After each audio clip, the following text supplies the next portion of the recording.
Hello friends, नमस्कार। एक बार पुनः आप सभी का हमारे online platform study with GK YouTube channel पर हार्दिक स्वागत है। आज हम राजनीति विज्ञान नागरिक शास्त्र के अंतर्गत भारतीय ऐतिहासिक राजनीतिक घटनाक्रम जिसके बारे में आधारित महत्वपूर्ण सवालों के बारे में बात करेंगे। तो आइए शुरुआत करते हैं। ये हमारा पार्ट नंबर 4 है डीपीक्यू का। तो आज की इस अभ्यास श्रृंखला का पहला सवाल आपकी स्क्रीन पर रहा। ये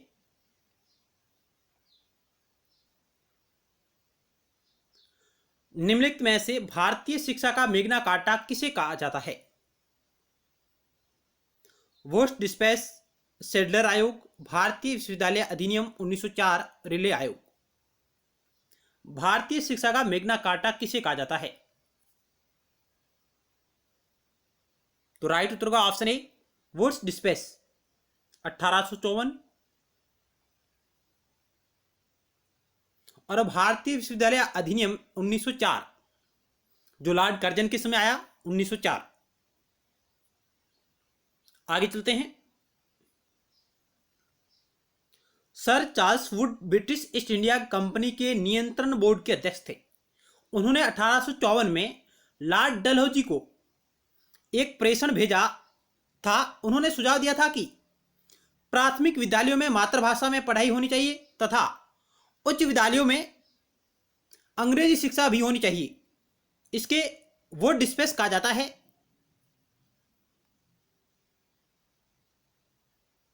चलते हैं अगले सवाल की ओर।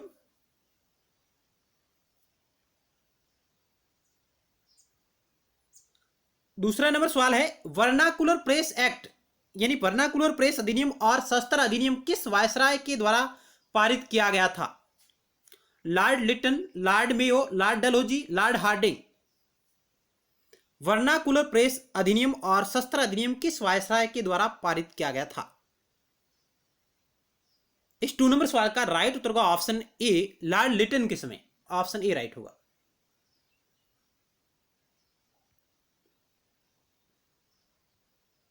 लॉर्ड लिटन 1877 से 1880 के दौरान भारत के वायसराय थे। 1877 और 78 के अवधि में अकाल को सही ढंग से न संभाल पाने के लिए उनकी कड़ी आलोचना हुई थी लॉर्ड लिटन की। उन्होंने वर्नाकुलर प्रेस एक्ट तथा शस्त्र अधिनियम 1878 को पारित किया था। यानी वर्नाकुलर प्रेस एक्ट और शस्त्र अधिनियम 1878 को पारित किया किसके समय ये हुए थे? तो लॉर्ड लिटन के समय हुए थे। अगला सवाल 3 नंबर है। निम्नलिखित में से किस वायसराय की हत्या उनके कार्यकाल के दौरान की गई थी? Lord Mayo, Lord Lytton, Lord Dalhousie, Lord Hardinge. निम्नलिखित में से किस वायसराय की हत्या उनके कार्यकाल के दौरान की गई थी? तो इस सवाल का राइट उत्तर का ऑप्शन ए लॉर्ड मेयो की। ऑप्शन ए राइट होगा। लॉर्ड वायसराय भारत के एकमात्र ऐसे वायसराय थे लॉर्ड मेयो जिनकी हत्या उनके कार्यकाल के दौरान हुई थी। 1872 में अंडमान द्वीपीय के फोर्ट ब्लेयर में एक निरीक्षण यात्रा के दौरान पठान ने उनकी हत्या कर दी थी। वो है लॉर्ड मेयो जिनकी हत्या वायसराय के पद पर रहते हुई थी। अगला सवाल 4 नंबर आपकी स्क्रीन पर है। लॉर्ड रिपन ने हंटर आयोग का गठन किसके लिए किया था? यानी लॉर्ड रिपन ने हंटर आयोग का गठन किसके लिए किया था? आतंकवाद तथा राष्ट्र विरोधी गतिविधियों को रोकने के लिए, भारत में शिक्षा सुधार के लिए, उच्च न्यायपालिका में भारतीय न्यायाधीशों की नियुक्ति के लिए और उपरोक्त में से कोई नहीं। लॉर्ड रिपन ने हंटर आयोग का गठन किसके लिए किया था? तो इस सवाल का राइट उत्तर का ऑप्शन बी भारत में शिक्षा सुधार के लिए। मित्रों, आपको यहां एक बात नोट करनी है कि एक हंटर कमेटी भी है जो जलियांवाला बाग हत्याकांड की जांच के लिए गठित की गई थी। हंटर कमेटी 1919 यानी हंटर आयोग भारत में शिक्षा सुधार के लिए समर्पित है, जबकि हंटर कमेटी है जो जलियांवाला बाग हत्याकांड की जांच के लिए गठित की गई थी। यह भी आप ध्यान रखिएगा।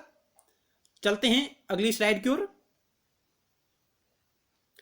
लॉर्ड रिपन ने 3 फरवरी 1882 को सर विलियम हंटर की अध्यक्षता में शिक्षा आयोग का गठन किया। विलियम हंटर वायसराय की कार्यकारी परिषद के सदस्य थे।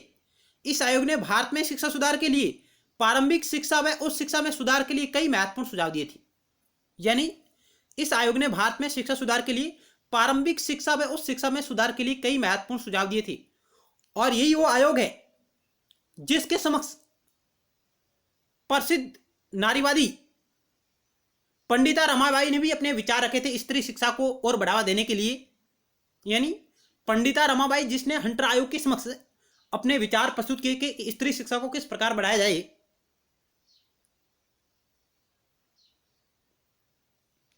चलते हैं अगली स्लाइड की ओर।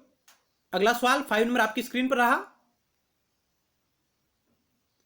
भारतीय टंकन कागजी मुद्रा अधिनियम किस वायसराय ने पारित किया था?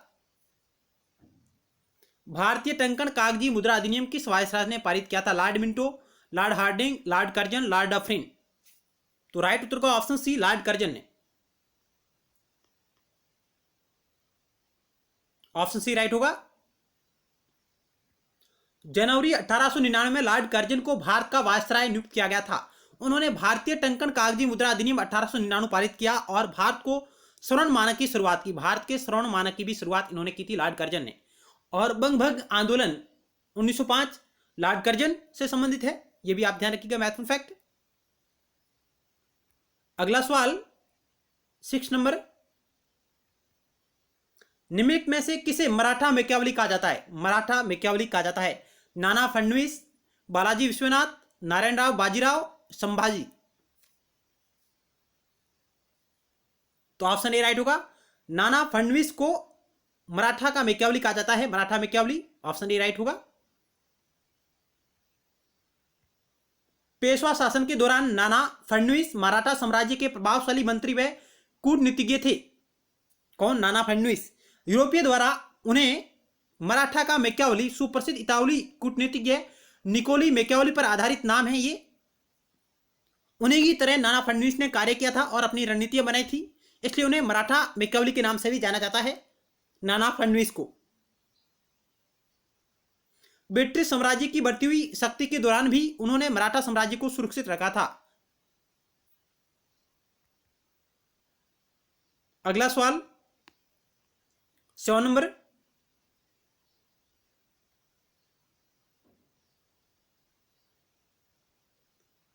पूना समझौते के संदर्भ में कौन सा कथन असत्य है? पूना पैक्ट के संदर्भ में कौन सा कथन असत्य है उसका आपको चयन करना है। ऑप्शन ए, यह समझौता जवाहरलाल नेहरू और अम्बेडकर के बीच हुआ था। ऑप्शन बी, इसके तहत वंचित वर्ग ने संयुक्त मतदाता समूह में रहने का फैसला किया। ऑप्शन सी, प्रांतीय विधान पालिकाओं में वंचित वर्ग को सीटें आरक्षित की गई। और ऑप्शन डी, इसके द्वारा सिविल सेवाओं में वंचित वर्ग को समुचित प्रतिनिधित्व प्रदान किया गया। पूना पैक्ट के संदर्भ में आपको असत्य कथन का चयन करना है।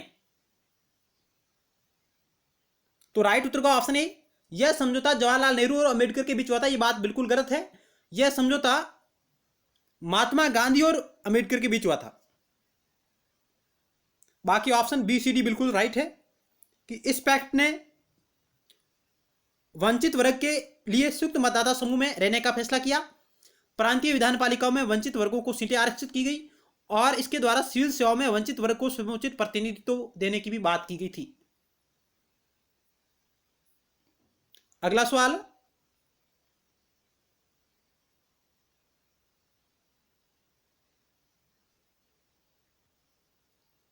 महाद सत्याग्रह का नेतृत्व किसने किया था? महाड़ या महाद सत्याग्रह का नेतृत्व किसने किया था? महात्मा गांधी, बी आर अम्बेडकर, आचार्य विनोबा भावे, बाल गंगाधर तिलक। इसका राइट उत्तर का ऑप्शन बी आर अम्बेडकर ने महाड़ सत्याग्रह का नेतृत्व किया था। महाड़ सत्याग्रह का नेतृत्व भीमराव अम्बेडकर ने 20 मार्च 1927 को किया था। यह सत्याग्रह महाराष्ट्र के रायगढ़ जिले की महाड़ नामक स्थान पर किया गया था। अगला सवाल, भारतीय राष्ट्रीय कांग्रेस का 1896 का अधिवेशन निम्नलिखित में से किसके लिए विख्यात है? इसमें पहली बार राष्ट्रगान गाया गया था, पहली बार राष्ट्रीय गीत गाया गया था, पहली बार तिरंगा लहराया गया था, इनमें से कोई नहीं। भारतीय राष्ट्रीय कांग्रेस का 1896 का अधिवेशन निम्नलिखित में से किसके लिए विख्यात है?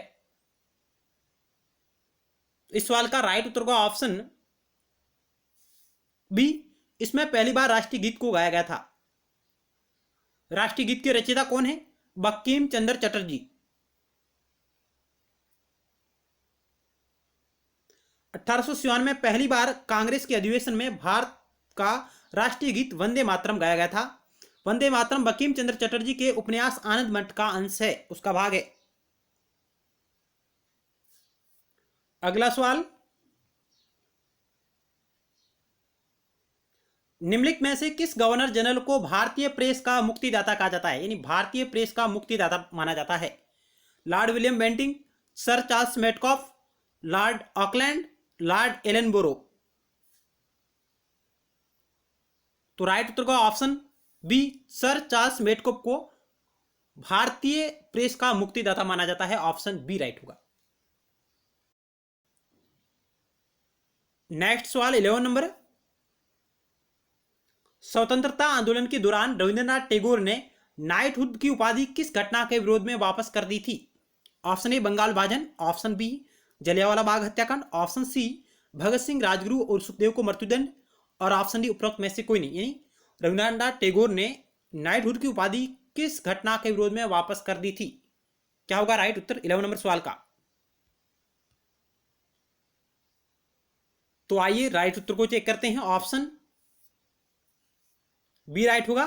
जलियांवाला बाग हत्याकांड के घटना के विरोध में उन्होंने अपनी नाइटहुड की उपाधि है जो ब्रिटिश सरकार को वापस लौटा दी थी। ऑप्शन बी राइट होगा। रविंद्रनाथ टैगोर को 1915 में ब्रिटिश सरकार ने नाइटहुड की उपाधि से सम्मानित किया था।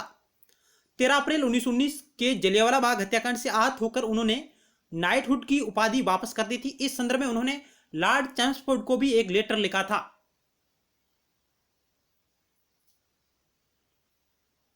1919 का मॉन्टेग्यू चैम्सफोर्ड सुधार एक्ट।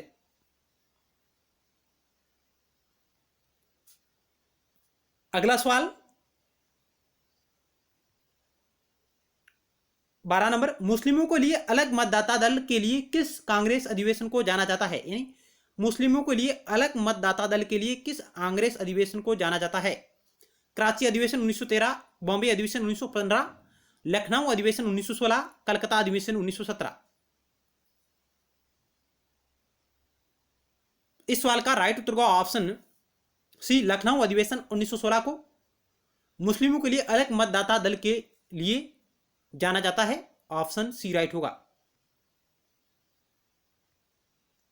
1916 के लखनऊ अधिवेशन में मुस्लिमों के लिए अलग मतदाता दल की व्यवस्था की गई थी। इस अधिवेशन में कांग्रेस के दो धड़ों गर्म दल और नरम दल को वार्ता के लिए एक मंच पर लाया गया था। अंबिका प्रसाद मजूमदार ने इस अधिवेशन की अध्यक्षता की थी। कांग्रेस का लखनऊ अधिवेशन 1916 जिसकी अध्यक्षता अंबिका प्रसाद मजूमदार ने की थी। आज की प्रश्नोत्तरी यहीं समाप्त होती है। मिलते हैं नेक्स्ट टाइम एक नई वीडियो सीरीज में और महत्वपूर्ण सवालों के साथ। तब तक के लिए धन्यवाद।